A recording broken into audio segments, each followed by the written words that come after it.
Therapy dudes, take away your stress, put you in a good mood. If you had them over, they would eat up all your food. It's time for therapy dudes. What is up, people? Hello, listeners. This is Dan Fox. I am sitting with Andre Karkamaz, and we are, hello, Andre. We are talking about change and how to create meaningful, lasting change in our lives, how to be intentional about that, how to be specific and have a comprehensive plan that's going to work to bring us what we want in our world. That's the theme for the month. Last week, we dug into it with some New Year's resolution stuff. And today, we're going to get more into the techniques, the therapeutic techniques, and the kind of science behind how to plan for and make these long-lasting changes. How you doing, Andre? Well, good. This topic is like the crux of like everything in therapy, right? Change, long lasting. It's usually why people come to see us. They want some kind of change in their life. Right. I like to say that I help people to become less miserable and more functional. So we're changing their emotions and we're changing their ability to get out in the world and get the results that they want. And usually we're doing that cognitively, right? Through reframing their worldview and everything. I think change, the kind of change we're talking about today is more around behaviors, right? We're kind of looking at, I don't know, like how do you exercise more and keep that going? Stuff like that. Right, right. And I think that that's some of the specifics that people come to the table with is like, external changes that are kind of things that other people would notice that would be tangible. And Right. as we know with cognitive behavioral therapy, there's, beliefs and feelings Mm-hmm. as well as Behavior thoughts and that thought. Yeah. all inform our actions, right? And so we might be changing in terms of actions that are visible to the people around us, but thoughts, feelings, beliefs are all underlying how we choose to do what we're doing. Yeah. And you know, you can't change anything external permanently without figuring out how to change the internal. And so oftentimes when I think about change in general, especially, this concept of motivation, right? Like where are you going to drive motivation from? Is it from your like schema of the world? Is it from your scheme, like your idea of who you are? Where does that change happen? Where does it like start? How do you start change like efficiently? Right. I think that's a really good question because a lot of times I think people get to a point where they're either really kind of disgusted with something that's going on in their world or they suddenly get a jolt of inspiration. So Yeah. there seems to be some kind of trigger on one of those extremes, right? It's either like a negative thing that's like, I have to change this. I can't believe I'm still doing it. Or we somehow get inspired. And I think understanding what our motivation is there is the beginning of it because we have to really clarify what our intention is. We have to take a good look at what's going on in our world, at how we relate to our inner and outer experiences, and to try to come up with something that is specific and reasonable. A lot of times I feel like when people get to that place of like, oh my gosh, like I have to change, it becomes this like massive, like every domain in life getting a like revamp, and it can become quickly overwhelming and hard to really like drill down into what the micro elements of someone's experience is that they have to be tweaking to be able to get a change to happen. So Right. I think it can be more like a domino effect if we zero in on one or two specific things and make the changes for that. Often we're going to have more energy, we're going to feel better, we're going to feel more confident in what we're doing. We're going to see it as more about possibilities than predicaments, and we're able to build upon that. But I think for someone who is starting out with this kind of intention, it's really good to get specific into what it is that we're wanting to change, what that's going to look like in terms of behaviors, thoughts, feelings, beliefs, right? Like how we want to take a look at those. And then also understanding, like in our day-to-day experience, when do those micro steps, those little tiny decision moments throughout the day, when do they matter? When is it going to be significant? When, if we decide, oh, I want to be reaching out to friends more, when? When is the right time to do that? When is it a good time just in terms of the likelihood that someone will be able to respond? When do we think that we're going to have the energy to do that? And then also being aware of like what are our obstacles? I was talking with someone recently who's trying to get away from substances, and Hmm. he had a birthday come up, and in sort of less than a week, right from last week to this week when we were talking, it was like, this is what I want to do this year. It's really important. And then, oops, I already messed up. And to me, that's not necessarily messing up if we take a good look at what happened from a lens of trying to understand it so that we can have a plan in place so that if something similar comes up in the future, we're able to activate a plan. It's like one time around, how would we know that was coming? But now that he has this awareness that celebratory moments are Hmm. their own challenge in terms of maintaining a discipline of being sober or reducing the amount of, It's like a addictive. different category of sobriety. Right, right. And a lot of times, people are escaping some negative feelings or they're bored and they're just Yes. like trying to fill time. Hmm. But celebration is a whole different thing. But now that he knows that, it's like, okay, well, when's the next time there's going to be, an event that's like a celebration, somebody else's birthday, St. Patrick's Day, whatever's coming down the line, and to imagine what a positive experience would be like. What would it be like to be able to go through that evening and wake up the next day and not regret your actions? And what would have had to happen? And what steps need to be put in place before you get to that kind of like elevated experience where there's a bunch of social stuff going on and people around you and everybody's having fun. And for especially a lot of like young adults, there's a lot of pressure to feel like, everybody else is doing this. I should be doing this too. I don't want to be the buzzkill. Right. And I want to fit in. It's Yeah. really important for young adults. So when I think about what you're talking about, I'm just thinking about like, you kind of said it earlier. People are typically using substances to escape a feeling or to Yes. feel something because they're bored, right? And I've noticed that change really requires some kind of an emotional connection. Do you Hmm. know what I'm talking about when I What say that? what do you talk about connecting with? Like an emotional connection with what?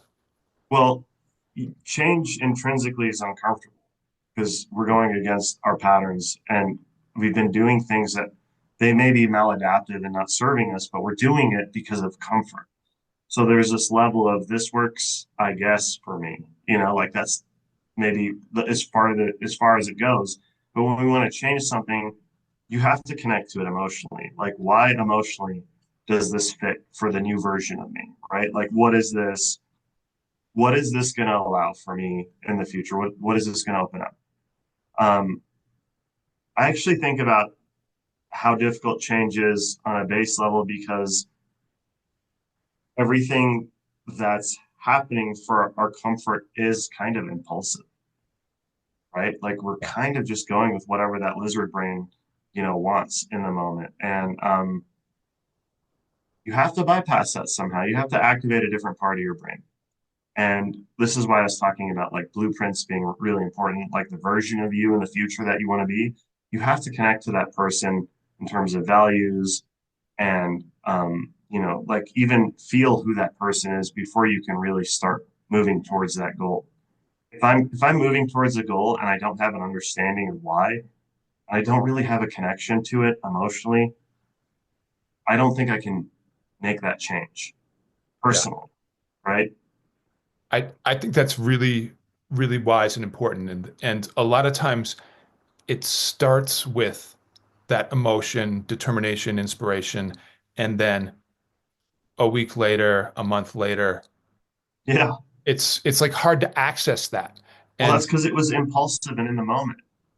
It was a glimpse of something that you connected to in that moment, right? yes, yes. So how do we build that glimpse into our focus? I think it's really important to understand the why of any change, like really understand the why. Also, sometimes the emotion isn't a positive one. Sometimes connecting to that negative aspect of why this is happening in our lives and why we need to change it, really understanding that. I mean, this kind of, I mean, this is and a little bit how the criminal justice system works. I mean, there's a large recidivism rate, so it probably doesn't work too well. But, the idea is that, if you do something bad, you're going to get punished and it's Right. going to get worse and worse. And some people can understand that and get out. Most people have a hard time doing that because the punishment isn't the punishment that they need. The understanding isn't the understanding that they need. They're paying the time because that's like cookie cutter. Here's what you do. Some people are comfortable in jail. So we're comfortable in our own prisons sometimes. And our own prisons can look like waking up, having coffee, doing the same routine every day, and feeling miserable. Yeah. And I would say that it's one thing to be on point with the change that we want to make at a certain moment in time in a certain state of mind, but we are, a complicated inner world experiencing person, right? We have times when we're tired and times when we're alert. We have times when we're happy and times when we're frustrated, times when we're regulated, times when we're dysregulated, times when we're very, very angry and triggered, and times where we're more, settled. And the change has to survive all of those different internal experiences so that somebody who's gotten out of jail for an anger management problem, they may understand it, but you put together the right recipe of situations and internal experiences in the right window of time when they're tired or when it's over the holidays or a certain person is in the experience, and that could be something that just topples the whole system that they have for themselves. So I think part of learning how to create lasting change is knowing ourselves and not being afraid to look at those moments where things fell apart and to try to understand what those elements are and to build ourselves a plan for how to respond if we feel like those elements are building again. So I know that, people talk about like writing down their goals and their plans for change and why they want to do it, right? To enhance their motivation so they can look back on that. I think that's a very useful tool. I also encourage people to make themselves a video note when they're feeling motivated and inspired, where they're talking to their future self when their future self is in an uninspired moment. And then to Yeah. go back to it, then to be like, when I'm not in the mood to keep up this goal, go listen to yourself when you were in that different state of mind, when you were inspired, when you were talking to where you are now, and And see why is that important?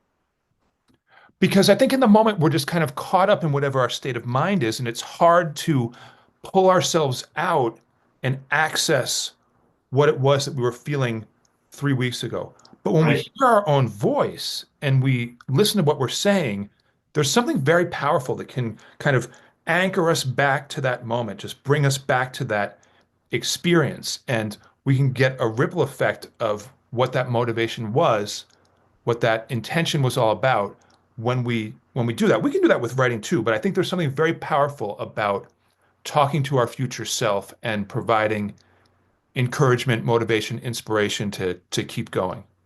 Right.